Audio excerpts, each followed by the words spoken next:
Selamat datang kembali teman-teman. Sampai jumpa sama. Senang berjumpa ya. Senang berjumpa dengan teman-teman di hari Selasa seperti biasa di jam 7 malam. Maka kalian akan berjumpa dengan kami di live Instagram Sabda Yud.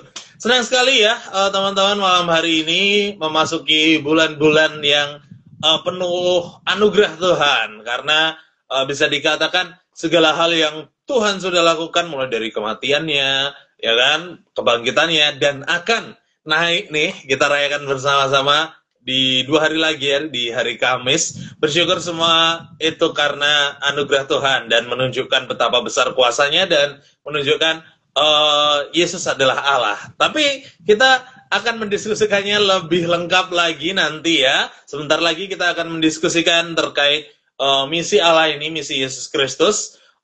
Apakah misinya selesai, mission accomplished ya. Tentunya aku nggak mau sendirian, akan ada beberapa rekan-rekanku yang akan menemani aku ngobrol malam hari ini. Tapi sebelum kita berdiskusi, alangkah lebih baiknya kita berkenalan dulu para guest malam hari ini ya. Mulai dari Tian, silahkan. Setelah Tian, Kak Herlin, baru ke Mbak Santi. Silahkan. Ya, perkenalkan, nama aku Tian. Aku saat ini domisili di Karanganyar, dekat sama Solo. Dan pelayanan di Sabda, umur 27. Mantap. Salam Tian. Saya Herlin dari Purworejo dan baru bergabung di Sabda hari ini. Siap. Oke, mantap. Nah, silakan Mbak Santi. Ya, halo, salam, selamat malam. Selamat malam semuanya, perkenalkan aku Santi, tinggalnya di Karanganyar, pelayanan di Sabda. Mantap. Oke teman-teman, salam kenal ya, aku Ray ya, aku yang jadi host malam hari ini dan setiap Selasa sih jadi host. Oke, ini dari Bu Evi menyampaikan informasi kalau di tempat saya 4. Ya, betul. Memang setiap penonton pasti melihat kita 4 frame. Hanya saja para guest memang terkadang ada sedikit kendala. Oke. Teman-teman, mungkin teman-teman yang menonton malam hari ini baru pertama kali join dan bertanya-tanya cara apa ini gitu ya. Mungkin dari teman Kak Herlin atau teman Mbak Santi atau teman Tian gitu ya yang nonton ikut bertanya cara apa ini, live-nya ngapain ini. Nah, jadi aku mau jelaskan sedikit tentang Sabda Youth ini. Jadi Sabda Youth adalah acara live Instagram dari Yayasan Lembaga Sabda yang mengangkat topik-topik yang kekinian, yang relate dengan anak-anak muda, ataupun yang jarang dibahas di kalangan anak-anak muda. Ini sesuai dengan visi kami, yaitu mempersiapkan anak-anak muda untuk menjalankan panggilan Allah bagi generasinya. Makanya kami selalu mengangkat topik-topik yang relate maupun yang jarang dibahas. Itu sekilas tentang Sabda Youth, teman-teman. Enjoy malam hari ini karena kalian juga kami ajak diskusi. Jadi bukan hanya kami berempat yang berdiskusi, tapi kalian pun silahkan ikut berdiskusi melalui kolom komentar ya, live chat. Bisa memberikan pernyataan maupun pertanyaan, asalkan masih nyambung dengan hal yang kita diskusikan. Akan kami usahakan untuk membacanya. Oke, sebelum kita mulai diskusi kita ya teman-teman, kita buka diskusi kita ini dalam doa terlebih dahulu ya. Tian boleh berdoa? Ya, mari teman-teman yang bergabung, kita akan berdoa. Tuhan, terima kasih, kami mengucap syukur untuk malam hari ini. Kami boleh berkumpul meskipun dalam dunia maya, dalam IG Live. Kiranya Engkau sertai Tuhan, diskusi kami malam hari ini, sharing kami malam hari ini. Kiranya kami boleh saling mengingatkan dan menguatkan satu dengan yang lain terkait dengan misimu, dan juga boleh membahas apakah misimu dan apakah benar-benar sudah selesai atau seperti apa. Kiranya Engkau boleh menyertai diskusi ini. Terima kasih, kami menyerahkan dari awal pertengahan hingga pada akhirnya. Hanya di dalam nama-Mu kami sudah berdoa. Amin. Amin. Ini Tian, sekali lagi teman-teman di rumah silahkan juga ikut berdiskusi ya. Bukan hanya kami, tapi kami sangat berharap kalian juga ikut berdiskusi. Oke, kita mulai diskusi kita teman-teman. Ketika aku berbicara atau ketika kita membahas tentang kenaikan Yesus Kristus ya ke surga, kayaknya nggak begitu spesial ya dirayakan di gereja-gereja, atau mungkin aku aja yang merasakannya gitu ya. Kalau Natal kan biasanya meriah, terus Paskah juga ya nggak semeriah Natal, tapi di akhir-akhir ini Paskah mulai nampak tuh dirayakan di berbagai gereja. Intinya vibes-nya lebih lumayan kerasa lah gitu ya, mulai rame. Nah, berbeda dengan kenaikan, nggak serame itu. Kenapa ya kira-kira menurut teman-teman nih? Kalau teman-teman di rumah mau jawab itu, silakan juga. Kenapa nih menurut teman-teman kenaikan Yesus nggak semeriah Natal maupun Paskah? Tapi aku mungkin bisa kira-kira ya, mungkin gitu ya, karena banyak yang nggak tahu nih makna atau alasan kenapa Yesus naik ke surga. Nah, oleh sebab itu kita diskusikan terlebih dahulu hal itu. Kenapa sih Yesus harus naik ke surga setelah kebangkitannya menurut teman-teman? Kenapa? Silahkan. Kak, menurutku ya Tuhan Yesus itu diangkat ke surga itu karena Tuhan Yesus itu sayang sama kita gitu loh. Yesus itu menjadi pengantara yang efektif karena Yesus sendiri adalah Allah yang menjadi manusia. Dan dengan begitu Yesus memberikan manusia akses kepada Allah supaya kita bisa lebih dekat sama Tuhan, terus dapat pemulihan dalam hubungan kita dengan Tuhan gitu loh, Kak. Ya, dariku mungkin sedikit sambung juga kalau kenapa Yesus harus naik ke surga ya sebenarnya itu kayak jadi satu pertanyaan karena Kristus pun sebenarnya memang di sana gitu, tempat dia di sana gitu. Kalau kita lihat kan dia rela turun ke dunia untuk menjalankan misinya, nanti kita akan bahas gitu, tapi dia kembali lagi untuk menyediakan tempat bagi kita gitu. Kalau kita lihat di Yohanes 14 ayat 2 sampai 3 kan cukup jelas di sana gitu. Kristus balik lagi ke surga, kembali ke tempatnya untuk menyediakan tempat bagi kita semua gitu. Itu sih. Ya, kalau dari aku sih, kalau dikatakan kenapa kok Yesus mesti naik ke surga gitu ya, berarti kan sebelumnya Yesus turun gitu ya, turun ke dunia gitu ya.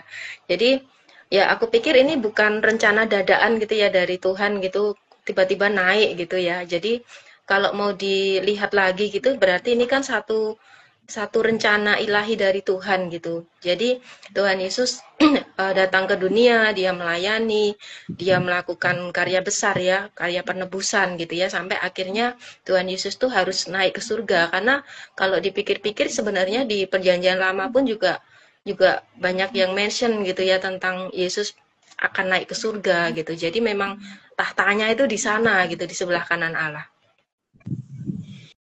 Ya, aku jadi teringat juga teks Yohanes ya, Yohanes 16 ayat 28 juga dia, Yesus sendiri kan mengatakan bahwa aku datang dari Bapa dan aku datang ke dalam dunia.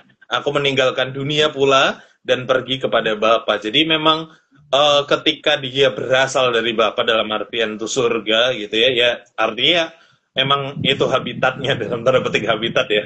Habitatnya memang di situ tempatnya, singgah sana surga itu ya memang tempat dia gitu. Kalau dia nggak naik juga justru repot juga. Terlebih terkait yang Mbak Santi mention ya, misi keselamatan atau karya keselamatan itu kan menjadi paket yang lengkap ya, antara kematian, kebangkitan, dan juga kenaikan gitu. Nggak bisa hanya salah satu aja. Mungkin mati doang nggak bangkit, atau mati dan bangkit nggak naik, itu kayaknya nggak bisa gitu ya. Dan memang itu jalan yang harus ditempuh.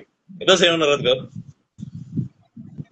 Iya, dan aku kalau ingat lagi juga sebenarnya kenapa Kristus perlu naik lagi ke surga itu tadi ya, selain menyediakan tempat tapi juga mempersiapkan kita gitu, maksudnya dalam artian ketika Kristus sudah tidak di dunia itu kan kita melakukannya dengan Roh Kudus gitu, tapi kita tahu cerita di akhirnya itu dialah yang akan menghakimi gitu ketika nanti Kristus datang kedua kali gitu. Jadi itu jadi salah satu alasan juga sih kenapa Kristus naik ke surga gitu. Ya, aku nambahin juga gitu ya. Tadi kan aku sempat mention ya kalau ini tuh kan rencana ilahi Allah gitu ya, bukan hal yang mendadak gitu kan ya. Ya kalau dipikir-pikir sih berarti kan ketika Yesus itu naik ke surga, ini kan dia udah nggak di bumi lagi nih. Berarti kan kalau dipikir-pikir udah selesai gitu ya kan, karyanya gitu. Tapi kan sebenarnya kalau mau dipikir-pikir lagi, berarti kan kenaikan ke surga itu kayak jadi penutup gitu ya, penutup tetapi kan tidak selesai gitu ya, apa yang menjadi misinya gitu. Jadi ya di satu sisi sebelum Tuhan naik kan Tuhan juga menjanjikan gitu ya bahwa dia akan memberikan Roh Kudus gitu ya kepada orang-orang yang percaya kepada dia. Jadi menurut aku sih juga itu kenapa kok Tuhan harus naik ke surga ya, karena dia mau menjanjikan Roh Kudus juga di dalam hati murid-muridnya.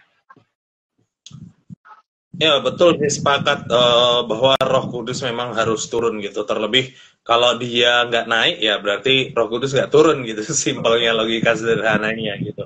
Tapi aku sepakat juga yang disampaikan Ibu Evi ini. Beliau menyampaikan lagi-lagi karena taat akan rencana Bapa, karena dia berasal dari Bapa dan harus kembali kepada Bapanya yang di surga. Nah kuncinya adalah ketaatan itu, taat. Nah, itu menjadi bukan hanya sebagai bukti ketaatannya, tapi juga menjadi contoh bagi kita ketaatan. Karena kan kita kan agak susah nih bagian untuk taat nih, meskipun mudah dikatakan, tapi taat memang menjadi hal yang sulit dan Yesus melakukannya. Itulah salah satu alasan kenapa Yesus harus naik ke surga. Gimana nih menurut teman-teman yang lain, teman-teman di rumah khususnya yang nonton, kenapa Yesus harus naik ke surga? Silakan bagikan juga nih. Ya, Kak Erlin. Kak, Silakan. Kak, alasannya tuh kenapa Yesus harus naik ke surga itu ternyata cukup clear ya. Tak dengar-dengar itu cukup clear. Terus mantep juga sih penjelasan dari Kak Tian, Kak Santi, Kak Reto, terus tapi kalau dilihat dicermati sebenarnya itu bisa aja kan dilakukan Tuhan Yesus tanpa harus naik ke surga. Dia kan berkuasa untuk lakukan itu semua di dunia toh. Apalagi kalau Tuhan Yesus ada di dunia, kadang kita mikir kayak, oh ini tuh lebih easy kalau Tuhan ada di dunia gitu loh, lebih mudah, lebih memudahkan kita gitu kan. Karena Tuhan kan ada bareng-bareng sama kita terus toh, kayak kalau dulu tuh kayak Tuhan tuh bareng-bareng sama anak-anak, Tuhan tuh ngumpul sama orang-orang gitu kan. Nah itu kan bukannya lebih mudah ya Kak ya. Terus kan kayak kenapa sih Tuhan Yesus tuh nggak mau tinggal terus sama kita? Kenapa Tuhan harus naik ke surga gitu? Katanya Tuhan sayang sama kita gitu kan. Terus kenapa Tuhan nggak mau tinggal sama kita gitu loh? Ya, aku coba jawab ya. Sebenarnya sih kalau kupikir-pikir gitu Kak, Tuhan di dunia terus gitu enak gitu ya. Bisa deketan, terus Tuhan Yesus kemana kita ikut, Tuhan Yesus mengajar kita apa di deketnya, ikut dengerin gitu ya. Tapi kalau dibayangin gitu terus kita gimana gitu ya? Apakah kita juga jadi lebih maju, lebih bertumbuh atau gimana gitu ya? Di satu sisi seneng gitu ya, tapi kalau melihat lagi kan sebenarnya Tuhan bukan seperti itu ya rencananya gitu. Jadi kalau kalau bisa dikatakan kan ya ini ya Tuhan tuh keren ya. Jadi dia itu tahu misinya gitu. Misinya Tuhan di dunia itu apa itu Tuhan ngerti gitu ya. Jadi ketika Yesus ada di dunia selama sekian tahun gitu ya, dia mengajar, dia melayani sampai akhirnya dia harus melakukan apa yang Allah perintahkan, taat sampai akhirnya Tuhan harus naik ke surga ya karena dia jelas-jelas tahu misinya gitu ya. Tetapi itu kan misinya di dunia gitu. Tetapi bukan berarti kalau Yesus di dunia terus ya itu selesai gitu enggak gitu ya. Makanya ya dari sini sih menurut aku belajar ya supaya kita itu yang jadi pengikut Tuhan itu juga meneruskan misinya Tuhan gitu loh. Jadi enggak Tuhan terus gitu ya. Tapi kitanya yang ngelanjutin gitu ya. Jadi Tuhan naik ke surga, dia memberikan Roh Kudus dan kita melanjutkan gitu. Ya, aku melanjutkan dari yang tadi Kak Santi gitu, aku setuju tentang misi dari Tuhan di dunia itu memang sudah selesai gitu kan, dalam artian ya sudah selesai untuk menebus dosa manusia, bangkit dari kematian, mengalahkan bangkit untuk mengalahkan kematian dan juga dosa gitu. Itu jadi salah satu bentuk apa ya, satu pengharapan juga gitu bahwa manusia udah nggak perlu udah nggak perlu takut lagi gitu terhadap kematian gitu.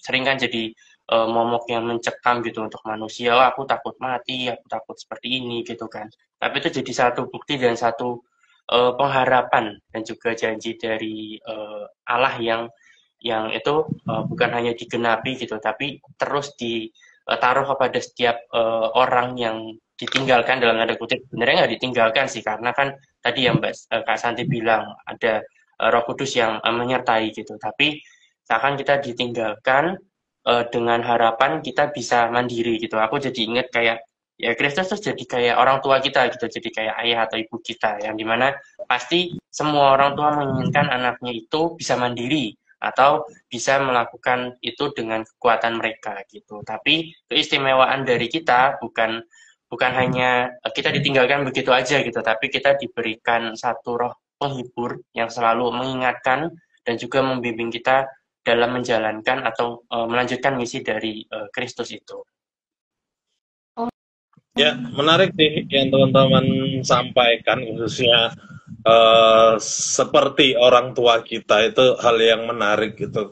Karena memang kenapa Yesus nggak terus tinggal di dunia tuh karena dia mau umatnya tetap percaya kepada dia meskipun tidak melihat gitu. Aku teringat bagaimana Yesus menampakkan diri ke Thomas kan. Yesus sendiri mengatakan, berbahagialah orang yang percaya meski tidak melihat, dan itulah yang harus dimiliki kita ketika Yesus tidak ada lagi di dunia. Apakah kita tetap percaya? Nah, itu sebabnya kenapa dia tidak tinggal terus di dunia, supaya meningkatkan iman, kualitasnya terus bertumbuh ya, dan beriringan gitu, iman dan pengharapannya terus ditingkatkan meskipun tidak ada Yesus. Itu sih yang kulihat juga. Oh, jadi gitu ya Kak penjelasannya. Cukup paham sih Kak. Bagus. Nah, ini ada satu pertanyaan menarik nih dari Ibu Deborah Wisnu ya. Kita kan nggak mungkin mandiri tanpa kekuatan Tuhan. Nah, itu gimana menurut teman-teman? Jadi apakah dia tidak terus di dunia itu berarti dia lepas tangan atau seperti apa? Silakan, ada yang berpendapat? Menurutku ya, Tuhan itu sebenarnya nggak lepas tangan, karena Tuhan Yesus sendiri kan cinta proses ya Pak. Jadi Tuhan itu pengen, Tuhan sudah menyelesaikan misinya. Tuhan juga udah ngasih kita Alkitab, ngasih kita Bible buat kita baca-baca, buat kita kayak apa sih, kita itu harus berbuah gitu toh Kak. Jadi Tuhan itu tetap, walaupun ngasih kita proses, Tuhan tetap sertai kita gitu loh buat menjalani proses itu gitu. Nah, menurutku kayak gitu. Tuhan itu nggak pernah lepas tangan ke kita. Tuhan itu selalu ada sama-sama kita. Menarik. Ya, dariku mungkin Kak Ray menjawab sedikit dari yang tadi Kak Deborah Wisnu ya. Mandiri maksudnya dalam artian kita tetap disertai kuasa gitu. Dalam artian ya ketika kalau ingat teman-teman, kalau ingat setelah Yesus terangkat terus Roh Kudus turun, itu kan benar-benar cukup banyak perubahan yang terjadi gitu. Bahkan sampai sekelas Petrus yang menyangkal Kristus pun itu sampai benar-benar berbalik sampai berani, punya keberanian seperti itu gitu. Itu kalau tanpa kekuatan dari Kristus atau dari Roh Kudus itu nggak mungkin bisa terjadi gitu. Karena Roh Kudus datang bukan hanya untuk mengubahkan hati orang-orang gitu, tapi juga untuk menguatkan, untuk memberikan kekuatan kalau ya kalian tuh nggak sendiri di dunia ini gitu. Tenang, aku masih ada, meskipun kehadiranku secara fisik nggak ada gitu, tapi lewat Roh Kudus ini aku bisa bukan hanya menyelamatkan kalian gitu, tapi aku bisa menyertai kalian sampai selama-lamanya gitu. Allah Immanuel. Nah, itu dia yang tadi kayak kita diskusikan kan, bahwa itu mempertegas bahwa dia harus naik ke surga. Kenapa nggak tinggal terus di dunia? Ya supaya Roh Kudus turun dan memberikan kuasa itu, dan menunjukkan bahwa Tuhan tetap peduli kepada umatnya gitu. Meskipun satu sisi Tuhan mau umatnya bertumbuh dalam tanda petik mandiri, tetapi dia tetap menolong gitu. Dalam kemandiriannya itu nggak benar-benar lepas tangan dan angkat tangan, membiarkan mandiri bertumbuh sendiri, enggak, tapi karena ada kuasa Roh Kudus yang turun atas setiap orang percaya karena Yesus naik. Bayangkan kalau nggak naik gitu, Roh Kudus nggak turun-turun berarti kan. Silakan Mbak San. Ya, Gimana? aku nambahin dikit juga. Ya, aku setuju sih ya dengan yang Kak Deborah tadi sampaikan gitu ya. Kita nggak akan mungkin mandiri gitu tanpa kekuatan Tuhan. Aku jadi ingat para murid gitu ya. Jadi ketika Tuhan naik gitu kan, setelah itu kan apa namanya, mereka itu jadi bisa bersekutu gitu. Mereka bisa menyembah Dia, mereka bisa apa namanya, ada persekutuan. Bahkan kalau mau dirasa-rasain gitu pasti kan juga sedih gitu ya. Ya pengennya sih Yesus di dunia aja gitu, deket sama kita gitu, kayak lebih tenang gitu ya. Tapi kan pada akhirnya Tuhan naik ke surga, ya pasti kan ada gejolak batin gitu ya di murid-muridnya gitu. Wah, selama ini yang aku ikuti, selama ini yang kemana-mana Yesus mengajar aku ikut, ternyata mau pergi nih, ninggalin gitu ya. Berarti kan sebenarnya ada rasa sedih, ada rasa kehilangan yang besar gitu ya. Tetapi yang menarik ketika baca firman di bagian itu tuh, Tuhan tuh memberi janji gitu ya. Memberi janji bahwa Dia akan memberikan Roh Kudus. Itu satu, Tuhan nggak cuma janji, tapi Dia menyatakan itu Roh penghibur gitu ya. Jadi benar-benar ini kan satu hal yang sungguh nyata gitu yang Tuhan berikan gitu. Jadi aku pikir selain Tuhan tuh memberi kekuatan, Tuhan itu juga memberikan penghiburan gitu kepada kita. Makanya murid-murid akhirnya bisa bersuka cita gitu ya setelah itu. Ya aku pikir aku setuju sih dengan yang disampaikan Kak Deborah itu. Nah, kalau balik lagi ke pertanyaan mendasar tadi, kenapa tidak tinggal Yesus tidak terus tinggal di dunia itu sebetulnya pertanyaan yang miris sekali sih, karena kita sering sekali menganggap atau menilai Yesus dari standar kita, dari kehendak kita. Kita maunya dalam tanda petik mengatur Yesus gitu ya. Kalau kita perdalam lagi kan seperti itu, sehingga pada faktanya, pada kenyataan sekarang ya, pada akhirnya banyak gereja yang tidak melaksanakan amanat agung, melaksanakan misinya, yang padahal amanat agung itu misi setelah Yesus naik ke surga. Artinya kalau kita terus berharap Yesus tinggal di dunia, artinya kita sedang malas untuk beramanat agung atau bermisi. Dan ya diskusi kita mengarahkan kita untuk terus bermisi ya, untuk menegaskan bahwa Dia pergi ke surga itu supaya kita dapat melanjutkan memberitakan berita sukacita itu, berita keselamatan yang daripada Tuhan. Itu sih. Ya, kalau berdasarkan tadi diskusi kita sepertinya cukup jelas ya. Maksudnya dalam artian kita udah bahas tadi tentang kenapa harus naik dan kenapa Kristus enggak tinggal terus di dunia gitu. Jadi makin lihat gitu kalau ternyata peristiwa kenaikan Tuhan Yesus ke surga tuh cukup penting atau bahkan sangat penting dalam iman Kristen gitu. Dan kalau kita lihat lagi ini sebenarnya kan misi dari Kristus tuh dia cukup fokus terhadap misinya gitu di dunia ini terutama itu yang dilakukan di dunia ini gitu. Dan itu tadi ya, itu memang dia menjalankan kehendak dari Bapa. Dan kalau kita jadi satu pertanyaan gitu, kalau misalkan apakah dengan kenaikan Yesus ke surga ini artinya tuh misinya tuh benar-benar selesai, atau biasanya tuh kalau di permainan tuh kalau game kan tamat ya udah tamat bener gitu, udah ngalahin bos terakhir gitu kan, udah bener-bener selesai gitu, atau mission complete gitu, atau mission accomplished gitu kan. Tapi apakah sama juga dengan Kristus gitu, seperti di game-game benar-benar selesai, finish, atau seperti apa menurut teman-teman? Ya aku ya teman-teman, kalau tadi analoginya game mungkin aku bisa sedikit memakai ya, karena aku juga sering main game walaupun game-game receh aja, game-game hiburan. Tapi ketika sebuah misi selesai, maka akan ada misi berikutnya yang kayaknya unfinished gitu, nggak pernah finish. Dan rasa-rasanya itu juga cukup menggambarkan, dalam artian bukan menyamakan ya, tapi menggambarkan bahwa misi Yesus apakah selesai? Iya, selesai. Dalam konteks keselamatan, dalam konteks menyatakan siapa Allah kepada manusia, dan juga terutama mendamaikan manusia dengan Allah. Pada momen itu selesai. Tapi apakah benar-benar selesai? Tidak, karena kita selanjutnya yang ditugaskan untuk melakukan misinya gitu. Jadi dalam karya keselamatan pasti final selesai. Karena tidak mungkin manusia disuruh melanjutkan misi keselamatan, nggak bisa soalnya.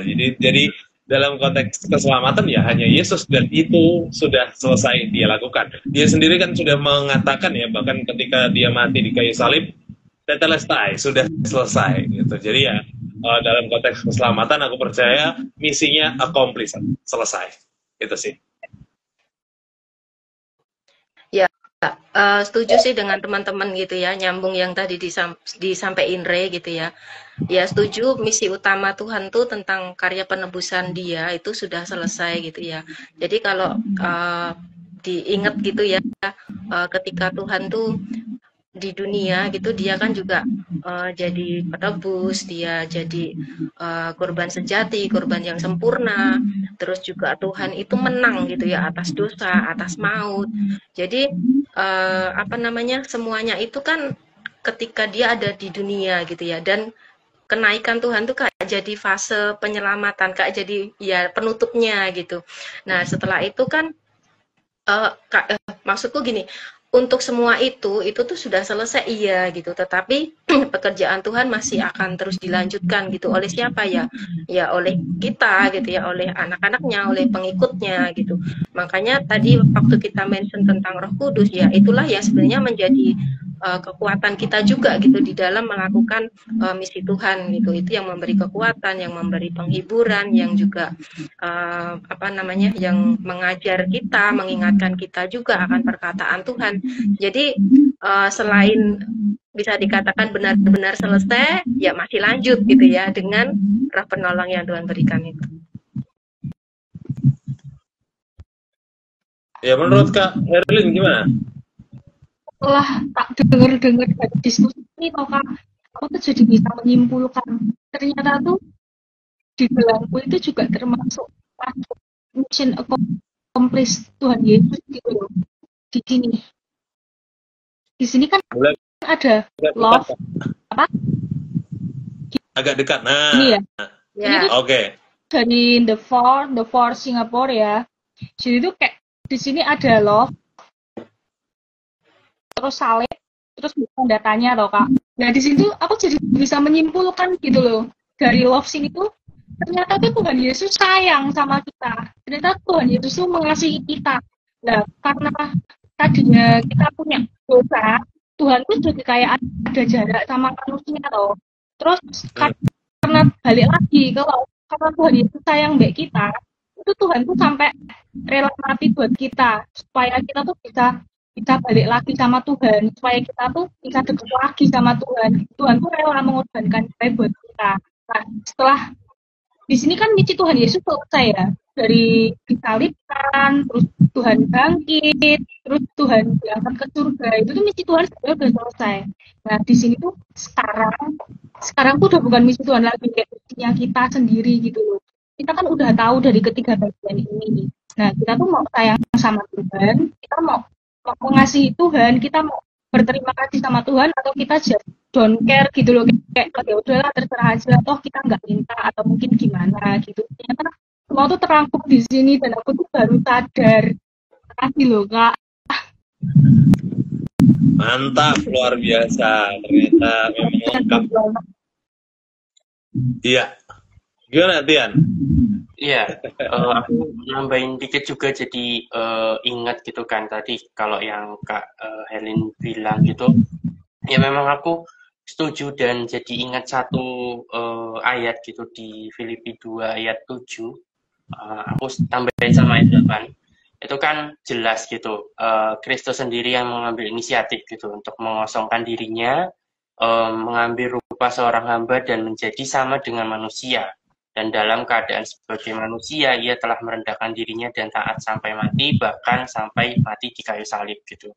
Itu misi yang Kristus sudah selesaikan di dunia gitu. Dia datang ke dunia mengambil rupa seorang hamba gitu, dan sama seperti manusia dengan tujuan apa? Kristus membuktikan gitu. Maksudnya dia bukan hanya omong-omong gitu. Oh kalian sebagai manusia harus taat gitu, tapi dia sendiri merasakan di dalam tubuh manusia yang lagi-lagi ya Kristus masih 100% Allah dan 100% manusia gitu. Dia merasakan, dia juga bahkan ketika disalibkan tuh banyak orang yang bilang kalau itu hanya tubuhnya gitu, tapi Kristus nggak merasakan. Tapi ternyata dia pun merasakan apa yang dia dicambuk dan lain sebagainya. Jadi sebenarnya jadi satu harapan, misinya itu bukan selesai dalam tanda kutip selesai gitu, tapi misinya dilanjutkan kepada siapa? Kepada murid-muridnya. Kepada siapa? Kepada kita sampai saat ini gitu. Jadi sebenarnya ini satu pintu yang terbuka gitu. Maksudnya bukan hanya kita bisa meneladani Kristus secara teori, tapi kita juga bisa mempraktekannya dalam pelayanan kita, baik itu di gereja ataupun mungkin di pelayanan sehari-hari gitu. Kita punya kesempatan untuk ambil bagian dalam pelebaran kerajaan Allah gitu. Mungkin itu jadi salah satu alasannya juga sih. Betul. Nah, sepakat sih dengan demikian ya, harusnya kita yang aktif melanjutkan misi itu. Nah, tapi ya seperti yang aku bilang tadi, banyak yang justru nggak fokus ke situ, berharap Yesus tetap berada di dunia lah dan segala macamnya, dan bahkan kalau mungkin masih bertanya-tanya ya kapan misi Yesus benar-benar selesai kan, terkait kedatangannya kedua kali nanti kan, itu kan ia datang kembali dalam kemuliaan, kalau Wahyu bilang kan seperti itu, Wahyu 19 ayat 11 dan seterusnya gitu kan, supaya semua umatnya dihimpun kembali dan pada akhirnya nanti dalam kerajaan 1000 tahun dan seterusnya, dan masih panjang lagi gitu. Tapi intinya benar-benar finish kan ketika Yesus datang kembali ke dunia. Dan faktanya banyak sekali orang-orang Kristen masa kini yang mungkin kita juga sempat berpikir demikian, kalau kita terlalu fokus ke kedatangannya kedua kali. Aku ada kenal salah satu tokoh gitu yang terlalu fokus, persiapan ini kedatangan Tuhan Yesus sudah semakin dekat dengan tanda-tanda bencana alam bla bla bla, sehingga fokusnya justru menyelesaikan misinya, maksudnya selesai, fokusnya ke garis finishnya, bukan ke amanat agungnya. Nah, ini sangat disayangkan gitu, padahal misi Yesus itu masih tetap terlaksana, dan alangkah lebih baiknya kita fokusnya ke apa yang menjadi bagian kita melaksanakan misi Tuhan Yesus, dibanding fokus kepada kapan ya Yesus menyelesaikan misinya gitu, dibanding itu semua, karena itu urusan Yesus gitu kan. Nah, itu alangkah lebih baiknya kita fokusnya bermisi itu. Silakan Mas San. Ya, setuju ya kalau fokusnya bermisi gitu ya. Tadi kan kita itu sering bilang kita gitu ya.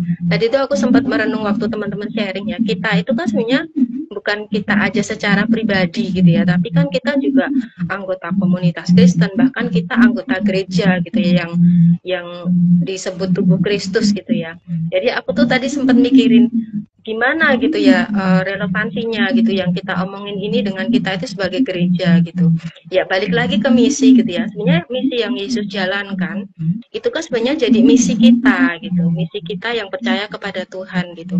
Jadi kalau mau mundur lagi nih, dulu yang Tuhan Yesus lakukan di dunia secara fisik gitu kan, itu kan berarti harusnya kita lanjutkan kita sebagai tubuh rohaninya gitu, yaitu gereja gitu. Nah, apakah gereja sekarang ya kita ini gitu ya, apakah memang juga memahami gitu bahwa sebenarnya misi Tuhan tuh masih harus berlanjut gitu, pekerjaan Tuhan itu harus kita lakukan gitu ya. Jangan sampai bahkan di gereja pun ya hanya menikmati karya penebusan Tuhan aja gitu, tanpa bisa menangkap bahwa kita itu punya tugas loh.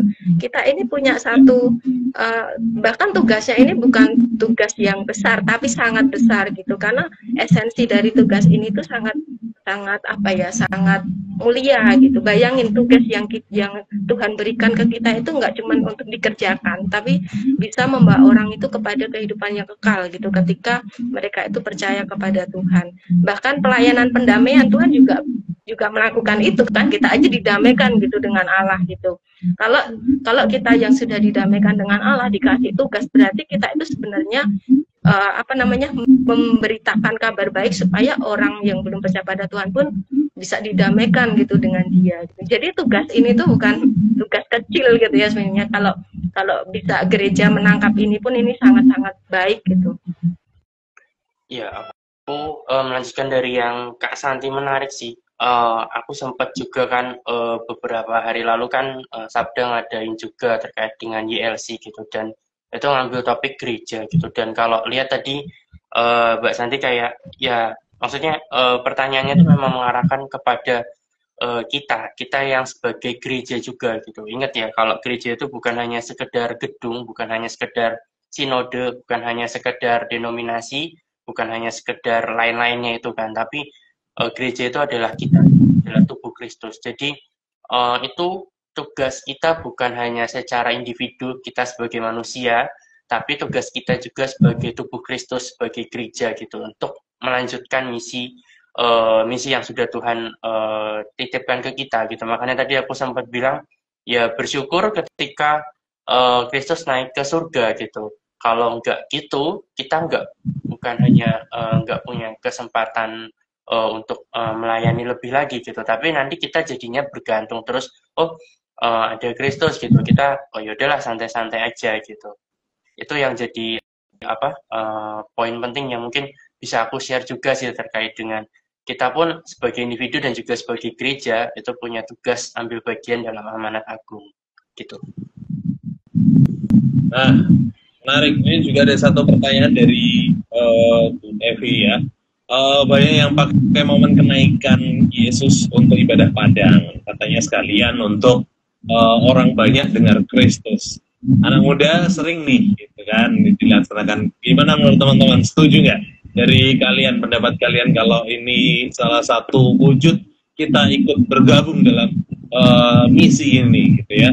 Kalau dariku sendiri terkait ibadah padang, ya setuju-setuju aja gitu. Tapi perlu bijak juga, gitu kan? Tempat-tempat tertentu ada yang menganggap mungkin ada orang yang terganggu gitu, jangan sampai kita jadi batu sandungan. Intinya beriringan bersama-sama kita bermisi, tapi jangan sampai jadi batu sandungan juga. Itu yang harus kita jaga kan, karena banyak sekali orang yang gak mempedulikan hal itu gitu ya. Maksudnya ya aku bermisi sehingga tapi lupa fungsi dari menjadi berkatnya gitu. Nah itu juga yang harus diperhatikan sih. Jadi pilih tempat juga harus bijak, tempat yang seperti apa, kerumunan yang seperti apa gitu sih. Gimana menurut teman-teman kalian? Ibadah padang adalah momen yang baik untuk mewartakan atau bergabung dalam misi Kristus ini. Kak Erlin mungkin ada pendapat terkait ibadah padang. Apakah momen yang baik untuk bermisi juga? Ya, sebenarnya boleh-boleh aja. Kita balik lagi tergantung sama orang-orangnya gitu loh, Pak.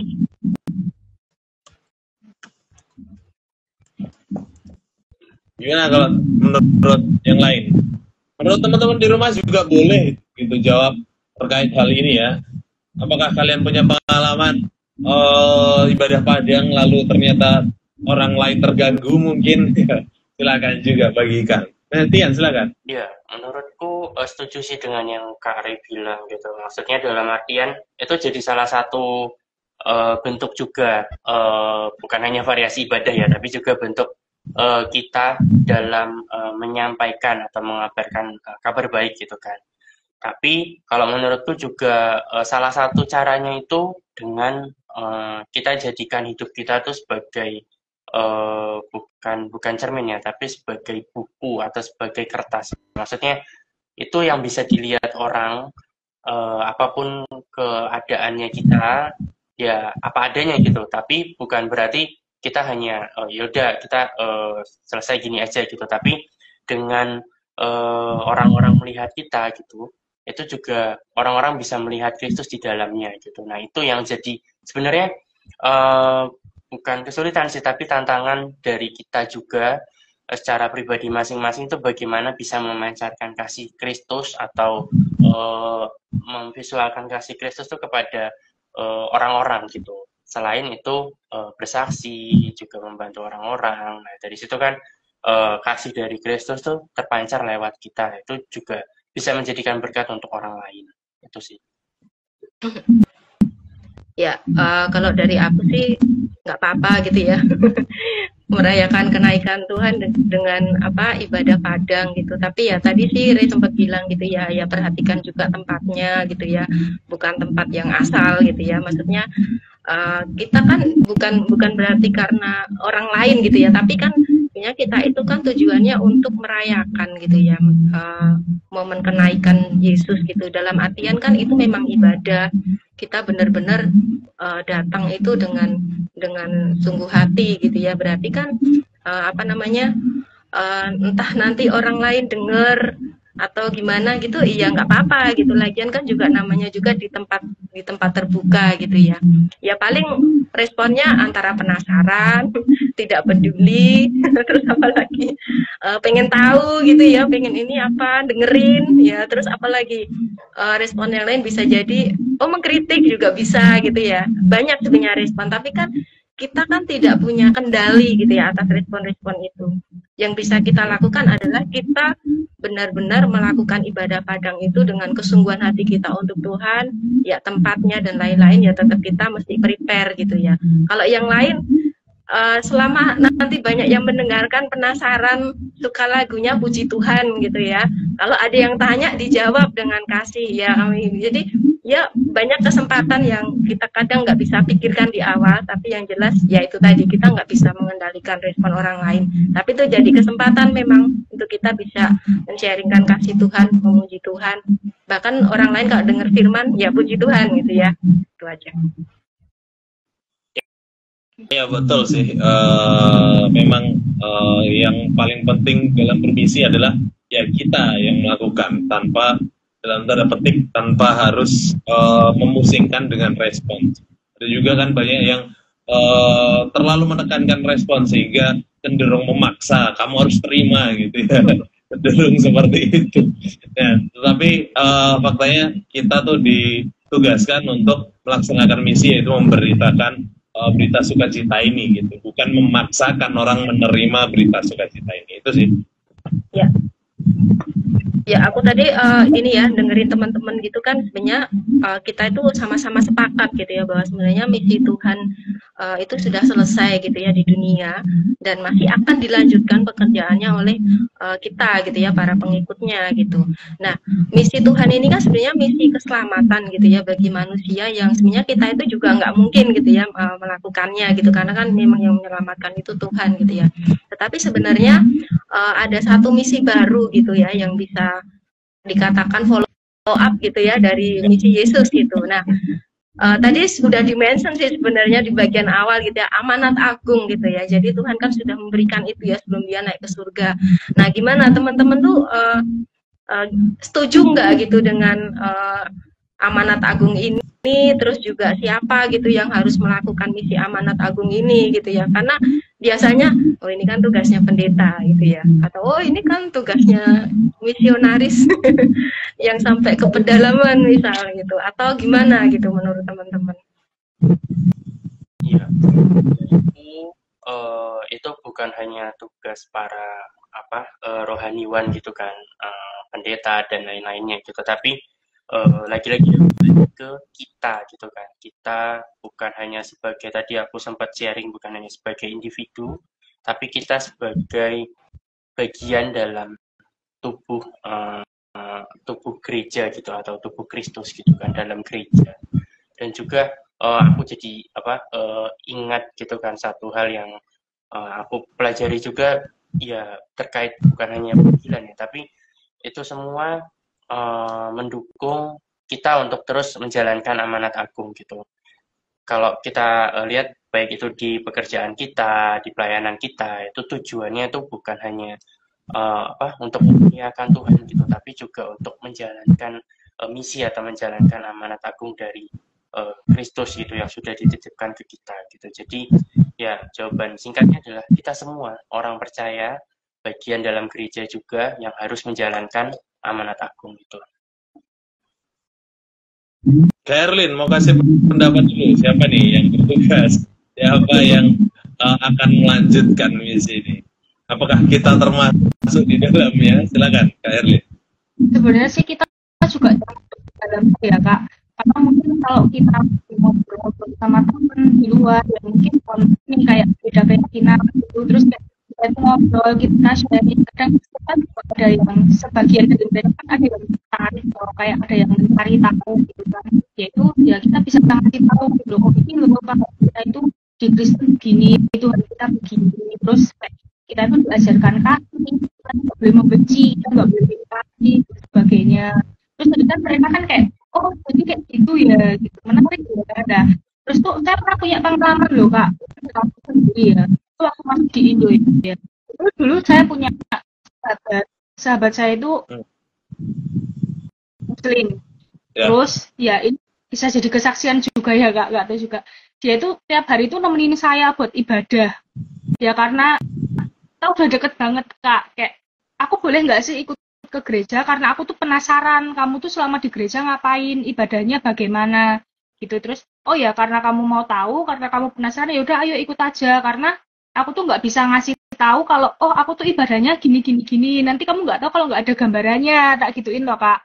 Nah terus tuh pertamanya dia ikut kan, terus wah menarik juga ya, apalagi pas bagian khotbah dia itu sampai bawa buku catatan kecil loh kak, sampai ditulis. Nah terus berikutnya itu dia minta diajain lagi. Nah karena dia sering dengar khotbah dari Bapak Gembala ini kan, itu jadi kayak mikir-mikir kalau aku pengen masuk ke Kristen terlambat nggak sih Lin gitu, kayak aku tuh masih diterima nggak sih, terus nanti keluargaku bagaimana, dia tuh bilang kayak gitu kak. Terus aku bilang ya kamu coba dulu berdoa, terus nanti kamu izin ke keluarga. Kalau misalnya nggak dibolehin ya karena keyakinan kan sesuai kata hati ya. Pertamanya dia tuh kayak diem gitu loh kak. Itu kayak diem bang. Terus ya udahlah, dia tuh coba bilang, terus coba doamu diubah. Kamu minta tolong ke Tuhan, coba kamu minta Tuhan Yesus, minta tolong lah. Ya walaupun dia belum dibaptis toh kak, tapi kan nggak ada salahnya buat minta tolong sama Tuhan Yesus toh. Nah dia tuh nyoba. Nah puji Tuhannya tuh kayak Tuhan tuh bukain hati orang tuanya gitu loh, kayak ya udah kalau kamu mau masuk Kristen silahkan. Jadi itu ya puji Tuhan banget, tanggal 24 Desember 2013 dia itu dibaptis di GPI Aletea. Jadi sepertinya ini juga termasuk kayak kita tuh bawa jiwa baru buat lebih ngenalin ke Tuhan gitu loh, buat ikut ke Tuhan gitu. Sebenarnya bawa jiwa baru itu kan ya bukan tugasnya kita toh, karena kita kan kayak, nah aku pribadi tuh kayak jemaat biasa gitu kan, kayak ya gimana masih banyak kurangnya gitu loh, masih belajar juga. Makanya tak bawa ke gereja biar dia tuh dapat masukan, dia dapat kayak pengetahuan dari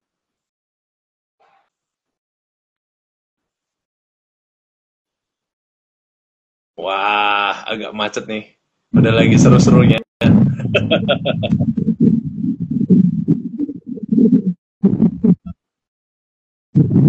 Oke, ya nyambung ya dengan hal itu, menarik sih. Hal ini juga mempertegas kalau kita tuh punya tugas gitu. Even nggak membaptis, kalau kita merujuk amanat agung kan, pergilah, baptislah, jadikanlah semua murid dan baptislah mereka. Kalau aku mau pecah-pecahkan ini, pergi ini tugas kita. Oh masih macet, gitu.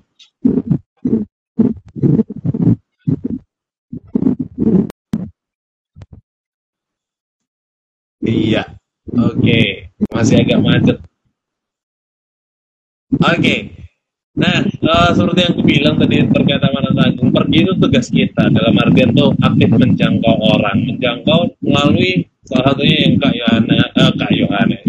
Yohana Erlin sudah sampaikan, melalui gaya hidup, ya. Karena mungkin kalau kita nggak bisa di level menjadikan murid, ya kita bawa ke lembaga atau gereja yang tepat, orang yang tepat untuk menjadikan dia murid, gitu kan. Jadi apa yang bisa kita lakukan lah, kita lakukan gitu. Kalau kita bisa capai di level menjadikan murid, ya bagus-bagus aja gitu. Bahkan mungkin kita hamba Tuhan sampai di level membaptis, dalam artian benar-benar mengajak orang dalam masuk menjadi bagian dari kekristenan, ya puji Tuhan. Tapi intinya seberapa kita yang bisa, itulah tugas kita gitu. Sehingga ini jadi tanggung jawab kita, dan ini juga mempertegas bahwa kita itu gereja sebagai tubuh Kristus yang saling memperlengkapi gitu kan. Ada bagiannya untuk kita memberitakan atau menjadikan Injil itu gaya hidup sehingga orang melihat hal itu. Tapi kalau kita nggak bisa melakukan hal lain, ya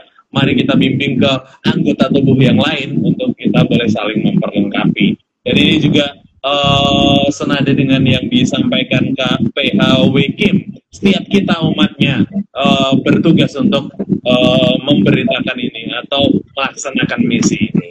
Itu sih.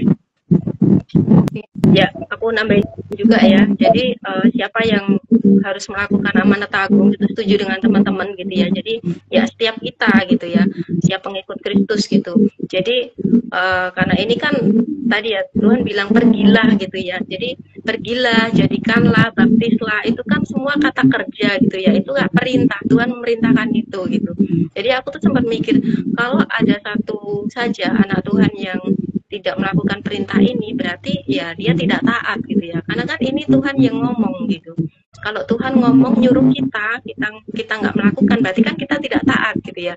Jadi aku pikir amanat agung itu bukan pilihan, tapi itu harus dilakukan karena Tuhan yang ngomong sendiri gitu ya, yang bilang ke kita gitu. Ya itu sih. Jadi nggak ngerti ya apakah ya harap-harap sih kita semua semakin kesini semakin menangkap gitu ya panggilan ini gitu ya. Kita secara pribadi maupun secara kita sebagai anggota dari gereja gitu ya. Itu aja sih. Iya. Gimana Tian?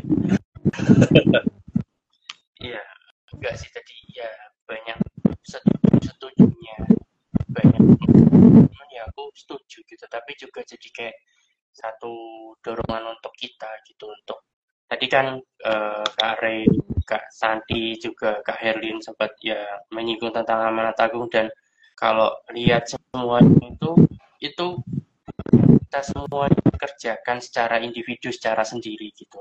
Itu enggak bicara tentang aku harus mulai dari pergi dan sampai membaptiskan gitu. Itu enggak tugas kita dalam hal semua proses di kita gitu, tapi itu kita bisa berkolaborasi dengan teman-teman lain yang percaya gitu. Kita bisa membagi tugasnya gitu. Misalkan siapa yang pergi, siapa yang menyambut dan lain sebagainya gitu. Bahkan kalau tugas misi pun itu nggak semuanya pergi gitu, nggak semuanya menyambut gitu, nggak semuanya ada roles yang mereka secara khusus dipanggil, sama seperti aku ingat Paulus gitu, ketika dia dalam pergumulannya di kitab Roma itu kan banyak dari mereka yang bilang, loh kamu sebagai orang Israel gitu kan, tapi kamu malah menjangkau yang lain gitu, kenapa nggak menjangkau kita gitu, maksudnya dalam artian itu yang orang-orang Israel saat itu gitu, yang punya titel umat pilihan lah gitu. Tapi lagi itu adalah panggilan yang Tuhan titipkan kepada Paulus dan juga kepada kita gitu. Itu sama, semuanya sama, dalam artian kita dipanggil secara khusus untuk melayani apa yang Tuhan taruh dalam hati kita gitu. Jadi kayak satu dorongan untuk kita bukan hanya peka terhadap panggilan Tuhan untuk menjalankan amanat agung, tapi juga untuk mau bertindak atau melakukan semua itu bukan hanya sebatas teori, tapi juga mempraktekannya dalam kehidupan dan juga menjangkau banyak jiwa. Itu juga. Ya, kalau boleh sedikit aku ya simpulkan tipis-tipis lah. Intinya kita punya peran untuk memberitakan Injil itu. Terkait caranya, ya kita bisa menemukan cara kita masing-masing dalam tuntunan Roh Kudus tentunya ya. Bukan cara sesuai kehendak kita yang cenderung akan berbuat dosa ya pastinya. Tapi kalau Roh Kudus sudah tolong, kita pasti akan menemukan cara yang terbaik dengan cara yang variasi tentunya. Mungkin Kak Herlin dari mengajar ke gereja gitu melalui gaya hidup. Di sisi lain ada orang yang benar-benar langsung memberitakan firman Tuhan secara literal gitu. Intinya banyak cara yang Tuhan pakai, dan selagi arahnya untuk kemuliaan Tuhan dan menjadikan itu murid Tuhan, ya pasti Tuhan akan tolong. Oke, teman-teman, gak terasa hampir 1 jam. Mungkin waktunya kita akhiri diskusi kita, walaupun tentu masih seru dan masih banyak cerita-cerita pengalaman-pengalaman kita yang bisa kita bagikan, tapi waktu membatasi kita. Sebelum kita berpisah, masing-masing kita boleh berikan closing statement dari Kak Herlin, terus Tian, Mbak Santi, nanti aku terakhir. Silakan.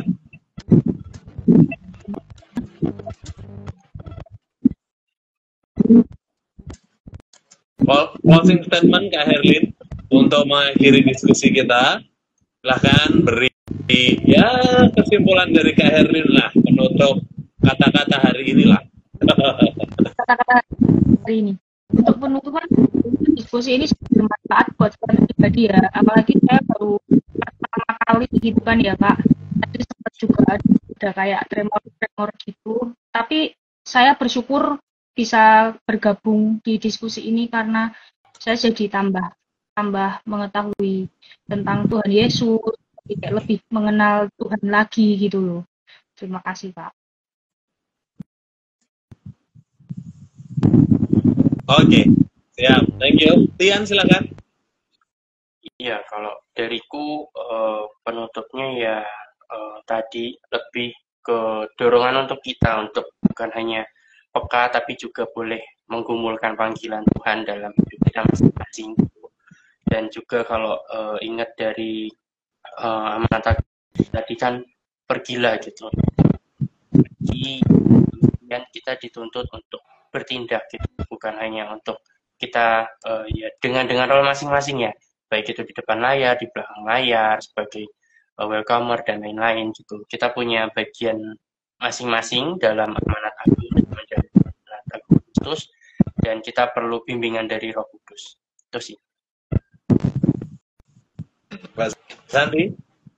Ya, dari aku bersyukur Tuhan naik ke surga. Ya, mari kita lanjutkan misi Tuhan. Apapun generasimu, generasiku mungkin beda dengan generasi teman-teman.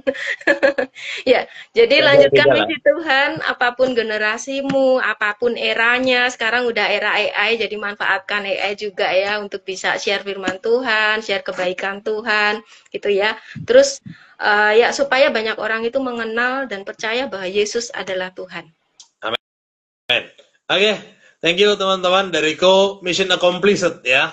Ya, Yesus telah menyelesaikannya.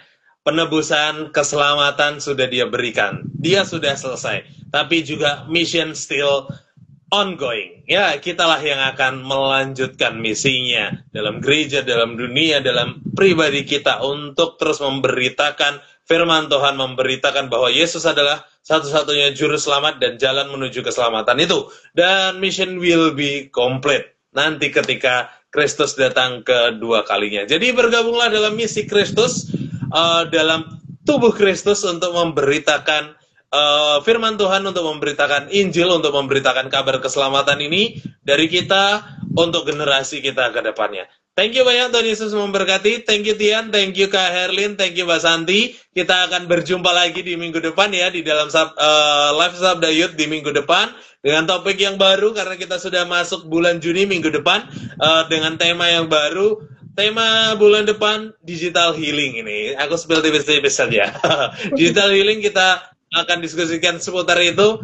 Penasaran ya terkait apa itu digital healing? Jangan lupa follow Sabda Resources supaya nggak ketinggalan informasi terkait Sabda Youth. Dan minggu depan spesifiknya kita akan diskusikan inner wounds. Apa itu? Ya silakan pelajari dulu aja, nanti kita diskusikan bareng-bareng di minggu depan. Di hari yang sama, di jam yang sama, hari Selasa jam 7 malam.